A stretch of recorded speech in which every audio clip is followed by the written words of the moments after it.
ఇవాళ భవిష్యత్ గ్యారంటీ కార్యక్రమం మీద తొండపి గ్రామం వెళ్లినప్పుడు కొంతమంది వైసీపీ గుండాలు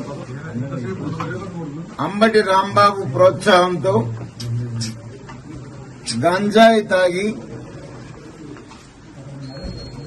మా ఊరేగింపు మీద కరెంటు తీసి డాబాల మీద ఉండి డాబాల మీద నుంచి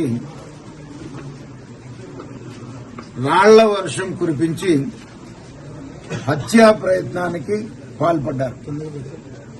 భగవంతుడి దయ వల్ల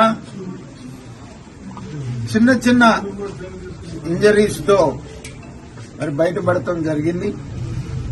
పోలీసుల సమక్షంలోనే జరిగింది ఇన్సిడెంట్. పోలీసులు కూడా ఉన్నారు.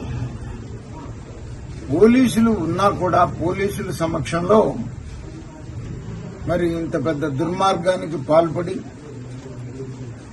చాలా తక్కువ మంది ఉన్నది, చాలా గ్రామంలో చాలా తక్కువ మంది ఉన్నా కూడా అధికార మదంతో మంత్రి ప్రోత్సాహంతో గంజాయి తాగి ఈ రకమైనటువంటి చర్యలకి పాల్పడ్డారు. దీన్ని తీవ్రంగా మరి ఖండిస్తున్నాం. పోలీసులు